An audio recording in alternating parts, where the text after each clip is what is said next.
Model manusia muslim, pesona abad ke-21. Beruntunglah Anda karena Allah telah menamai Anda muslim sejak dahulu. Al-Quran Surat Al-Hajj ayat 78. Beruntung pulalah Anda jika memilih Islam sebagai agama dan jalan kehidupan dengan kesadaran akal yang penuh, dengan dorongan perasaan yang tulus dan ikhlas, serta menjalaninya sebagai sikap dan perilaku dalam kehidupan pribadi, keluarga, sosial, dan pekerjaan. Dengan memilih Islam melalui sikap seperti itu, berarti Anda sudah memenuhi salah satu firman-Nya yang artinya, masuklah ke dalam Islam secara menyeluruh. Quran Surat Al-Baqarah ayat 208. Pada kesempatan kali ini, kita akan membicarakan pokok bahasan mengenai kualifikasi manusia muslim yang dirancang untuk mengemban misi peradaban Islam. Landasan syar'i, Allah Subhanahu wa taala berfirman dalam Al-Qur'an, "Wal 'asri innal insana lafi khusrin illal ladzina amanu wa 'amilus shalihat wa tawashaw bil haqqi wa tawashaw bis sabri." Artinya, demi waktu, sesungguhnya manusia benar-benar dalam keadaan merugi, kecuali orang-orang yang beriman dan beramal soleh, dan saling berwasiat dengan kebenaran, dan saling berwasiat dengan kesabaran. Imam Syafi'i mengatakan bahwa seandainya Allah tidak menurunkan surat-surat lain, surat ini sudah cukup untuk menjadi petunjuk bagi kehidupan manusia. Allah pertama kali mengatakan wal asri, demi waktu, dan ini adalah sumpah. Allah bersumpah dengan salah satu makhluknya, sama seperti dia bersumpah dengan matahari, bulan, bintang, dan lainnya. Di sini Allah bersumpah dengan waktu. Ahli tafsir mengatakan bahwa jika Allah bersumpah dengan makhluknya, berarti makhluk tersebut memiliki kedudukan yang sangat penting dalam struktur kehidupan manusia. Misalnya Allah bersumpah dengan matahari yang memiliki kedudukan sangat strategis dalam struktur kehidupan manusia. Bagaimana jika tidak ada matahari? Bagaimana jika letak bumi lebih jauh atau lebih dekat dengan matahari? Jadi, semua makhluk Allah yang digunakan untuk bersumpah menunjukkan bahwa ia merupakan hal yang urgen. Di sini Allah bersumpah dengan waktu. Hal ini menunjukkan bahwa waktu memiliki kedudukan yang sangat strategis dalam kehidupan manusia. Allah mendefinisikan waktu dalam Al-Quran Surat Al-Mulk ayat 2, yang artinya, dialah Allah yang menciptakan kematian dan kehidupan agar dia menguji kamu siapakah yang paling banyak amalnya. Dialah yang menciptakan kematian. Kematianlah yang diciptakan terlebih dahulu. Artinya, dahulu itu kita tidak ada. Setelah itu, dia menciptakan kehidupan. Jadi, waktu itu sesungguhnya adalah hidup itu sendiri. Yusuf Al-Qaradawi mengatakan, al-waktu huwal hayah. Waktu adalah hidup itu sendiri. Jadi, jika ayat pertama Al-Asr ingin dimaknai dengan arti seperti ini, semestinya dikatakan demi kehidupan. Setiap manusia diberikan oleh Allah 3 jenis waktu. Pertama, waktu pribadi. Waktu pribadi dimulai ketika hidup hingga mati. Kedua, waktu sosial. Waktu sosial adalah usia setiap masyarakat, contohnya masyarakat Fir'aun. Ketiga, waktu sejarah. Waktu sejarah dimulai sejak Allah menciptakan bumi serta isinya dan akan diakhiri dengan peristiwa penghancuran.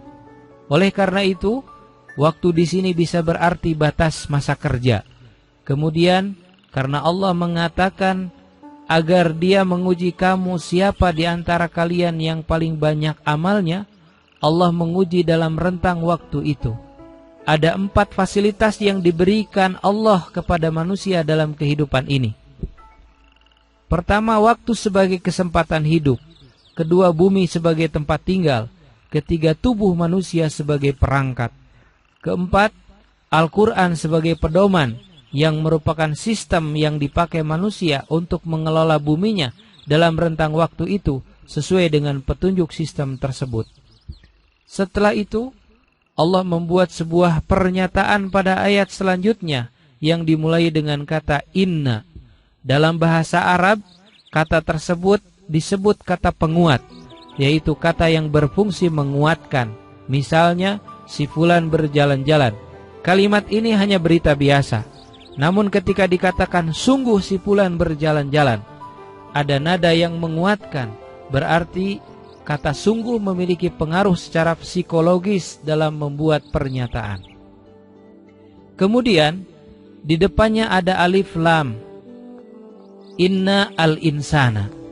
Hal ini menunjukkan semua jenis manusia, tua, muda, laki-laki, perempuan, dan lain-lain. Jadi al-insan di sini mengacu pada jenis. Lafi sama dengan inna, yaitu peneguhan kembali. Tanwin dalam kata khusrin merupakan nakiroh, yaitu menunjukkan terlalu banyak atau terlalu sedikit, sehingga dapat diartikan ketidakterbatasan. Jadi, kalau mau diartikan dengan struktur bahasa tadi, sesungguhnya semua jenis manusia itu benar-benar akan berada dalam kerugian fisik, material, ruhani, spiritual, ekonomi, politik, sosial, budaya, dan seterusnya. Hal itu merupakan pernyataan umum dan semua jenis manusia masuk di sana. Setelah itu, barulah kemudian Allah membuat sebuah pengecualian, illa, yaitu orang-orang yang terbebas dari kerugian. Orang-orang seperti ini ada 4, yaitu orang-orang yang beriman, orang-orang yang beramal saleh, orang-orang yang saling berwasiat dalam kebenaran, dan orang-orang yang saling berwasiat dalam kesabaran. Iman dalam definisi para ulama adalah kebenaran yang kita pahami dan kebenaran yang kita yakini. Jadi, dalam hal ini, kebenaran menyangkut aspek rasional dan emosional. Oleh karena itu, iman menyangkut pengetahuan akal dan keyakinan hati. Beramal saleh berarti melakukan atau mengaplikasikan kebenaran-kebenaran yang telah dipahaminya tadi. Jika orang sudah beriman dan beramal saleh, berarti telah sempurna secara pribadi atau orang tersebut sudah saleh secara pribadi. Islam tidak menginginkan orang itu menyimpan kesalehannya sendiri, tetapi sebaliknya mendistribusikan kesalehan itu kepada orang lain. Proses mendistribusikan kesalehan kepada orang lain itu juga berarti proses menjadi saleh secara sosial. Jadi, saleh itu ada 2. Saleh secara pribadi dan saleh secara sosial. Mendistribusikan kesolehan kita secara pribadi agar orang lain menjadi saleh adalah yang dimaksud dengan saling berwasiat dalam kebenaran. Kebenaran yang telah kita yakini dan amalkan. Jadi kebenaran itu telah melalui 3 tahap dalam diri kita. Teoritis atau pemahaman, emosional, dan aplikatif. Sehingga keimanan bagi kita bukan hanya sebuah pengetahuan, melainkan juga sebuah pengalaman. Hal itu ada bedanya. Misal, Anda belajar di Fakultas Ekonomi. Di sana Anda belajar menjadi kaya. Ini baru pengetahuan. Akan tetapi jika Anda sudah memiliki uang 5 miliar di bank, ini merupakan suatu pengalaman. Anda merasakan bagaimana menjadi kaya. Jadi ada bedanya antara mengetahui dan merasakan, bukan? Tingkat tertinggi dari pengetahuan adalah pengalaman. Imam Al-Ghazali mengatakan bahwa pengetahuan itu terdiri atas 3 tingkatan, yaitu pemahaman atau teoritis, aplikatif, dan sesuatu yang timbul dari pemahaman tadi, yaitu pengalaman. Oleh karena itu, pengetahuan yang sudah menjadi pengalaman tersebut merupakan pengetahuan yang sudah membaurkan dan mencampur adukan akal, emosi, dan cita rasa. Dalam hal iman, inilah yang Rasulullah sebut dengan lezatnya iman. Jika sudah sampai pada tahap ini, kita harus mendistribusikannya kepada orang lain. Hal ini berarti bahwa setiap muslim harus berpikir dalam kerangka seperti ini. Siapapun yang berbicara dengannya, siapapun yang mendengarkannya, dan siapapun yang melihat tingkah lakunya akan mendapatkan pancaran kebenaran. Setiap kali orang masuk dalam lingkaran ini akan mendapatkan pancaran kebenaran. Artinya, sebagai muslim, beberapa diameter dalam jarak kita ini adalah lingkaran kebenaran. Setiap kali ada orang yang masuk ke dalamnya, ia akan mendapatkan pancaran kebenaran. Ketika dia berbicara dengan Anda, mendengar dan menatap langsung kepada Anda adalah siklus sebuah lingkaran kebenaran. Semua orang masuk ke dalamnya. Jadi, terkadang dalam rangka saling berwasiat dalam kebenaran itu, Anda tidak perlu harus berceramah karena dengan terciptanya lingkaran kebenaran tadi, orang lain akan kecipratan kebenaran. Terkadang ketika Anda bertemu dengan seseorang, ada sesuatu yang Anda ingat. Asosiasi. Mengapa kita mengingat sesuatu ketika melihat orang tersebut? Itulah yang disebut kesan. Kita pasti mempunyai kesan yang terkadang tidak kita sadari, tapi dirasakan oleh orang lain. Ketika ada orang yang melihat Anda, ada sesuatu yang orang ingat tentang Anda. Oleh karena itu, sikap orang terhadap Anda ditentukan oleh sikap Anda. Misalnya tentang Zarima. Apa yang Anda ingat saat mendengar namanya? Para ulama mendefinisikan bahwa yang disebut wali-wali Allah adalah jika kita melihat mereka, kita langsung ingat Allah. Hal ini disebabkan dia memiliki lingkaran kebenaran tadi. Dalam jarak beberapa meter darinya, Anda pasti akan mengingat Allah ketika bertemu dengannya. Karena itu, ada orang yang ketika Anda bergaul dengannya, Anda merasa berani melanggar. Sebaliknya, ada juga orang yang ketika bertemu dengannya, Anda terdorong untuk beribadah dengan baik. Kesan itulah yang kita inginkan, dan itu merupakan ekspresi kesalehan sosial. Citra orang lain tentang kita dapat dengan kuat mencetak perilaku kita.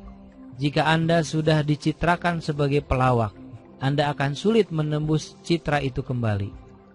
Jika Anda sudah dicitrakan sebagai seorang yang serius, Anda akan sulit membuat orang tertawa ketika Anda mencoba melawak. Allah pun mengatakan untuk saling berwasiat dalam kebenaran. Kata tawasau secara etimologis dalam bahasa Arab mengharuskan pelakunya dua orang atau lebih. Hal ini berarti bahwa kita hidup berada dalam lingkaran kehidupan sosial bergaul. Di dalam diri kita terdapat aspek-aspek yang sifatnya individual dan aspek-aspek yang sifatnya sosial. Sifat-sifat sosial ini hanya akan terlihat dengan baik pada diri seseorang jika ia sudah bergaul dalam kehidupan sosialnya. Ketika Anda salat, mungkin Anda bisa menangis karena merasakan hubungan yang syahdu dengan Allah. Namun ketika Anda bertemu dengan orang lain, apa yang pertama kali Anda rasakan? Apakah Anda memiliki dorongan untuk menguasai orang itu? Apakah Anda merasa lebih lemah di hadapan orang itu sehingga Anda merendahkan diri? Atau Anda merasa lebih kuat sehingga Anda memiliki kepercayaan diri yang lebih? Inilah aspek-aspek kejiwaan yang sifatnya sosial, yang tidak mungkin tumbuh dengan baik kecuali dalam lingkar kehidupan sosial.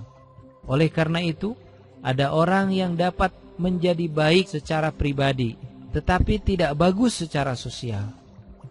Berapa banyak rekan Anda yang putus hubungan hingga usia Anda saat sekarang? Jadi kesalehan pribadi itu haruslah dijabarkan dalam bentuk kesalehan sosial. Kalimat saling berwasiat dalam kesabaran, jika kita urut ternyata berkaitan dengan kata sebelumnya. Di sana ada huruf waw yang selalu menyertai beramal saleh. Berwasiat dalam kebenaran dan berwasiat dalam kesabaran. Huruf tersebut berfungsi sebagai kata penghubung yang berjenjang. Jenjang selanjutnya setelah beriman adalah beramal soleh. Kemudian saling berwasiat dalam kebenaran. Inilah orang yang membutuhkan kondisi saling berwasiat dalam kesabaran dibandingkan orang beriman tok. Oleh karena itu, jika seseorang sudah terjun dalam berwasiat dalam kebenaran, dia akan mendapatkan cobaan lebih besar daripada orang yang hanya beriman saja. Sebagai contoh, dalam proses kehidupan beragama, kita sering menemukan gejala-gejala seperti berikut. Ada orang yang melakukan dosa besar, lalu dia bertobat dan sadar. Dia dapat menangis ketika sholat, atau mendengarkan ceramah yang mengingatkannya pada dosanya dan hari akhir. Mengapa ia menangis? Dia teringat akan dosa-dosanya. Rasa berdosalah yang membuatnya menangis, berarti ia akan rajin beribadah. Namun jika ia sudah banyak beribadah, perlahan-lahan rasa berdosa itu akan hilang.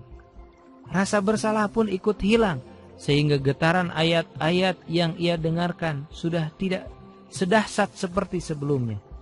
Hal ini terjadi karena dorongan yang membuat dia menangis, yaitu rasa takut, sudah berganti menjadi rasa aman sesudah banyak beribadah.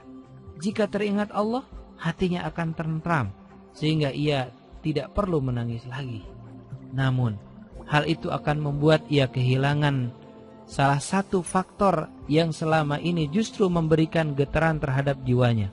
Itulah siklus psikologi seseorang dalam beragama. Karena itu, pada tahap ketika rasa berdosa hilang, perlu dimunculkan sesuatu yang baru, yaitu harapan terhadap surga. Jadi sesungguhnya yang membuat orang menangis dalam beribadah itu ada dua hal, yaitu rasa takut terhadap neraka, harapan besar terhadap surga.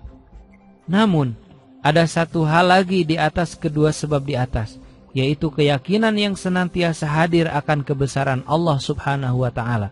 Karena dalam lingkar kebesarannya, makna keduanya hadir. Sebenarnya, orang perlu mempertahankan rasa bersalah pada titik tertentu dan perlu membatasinya pada titik tertentu. Perasaan seperti itu dibutuhkan, tapi juga bisa membahayakan. Yang kedua adalah penyadaran. Dalam ungkapan ulama kita, dosa yang menyadarkan jauh lebih bagus daripada ibadah yang membuat kita jadi bangga, ria, dan sebagainya. Karena itu, Umar mengatakan bahwa Islam itu akan dihancurkan atau dirusak satu persatu, terutama oleh orang yang tumbuh dalam masyarakat Islam yang tidak tahu apa itu jahiliyah. Orang yang sudah berwasiat pada kebenaran pasti telah merasakan hal ini, sehingga perlahan-lahan getaran-getaran jiwanya itu akan hilang. Itulah sebabnya ia sangat membutuhkan penyabaran. Untuk apa?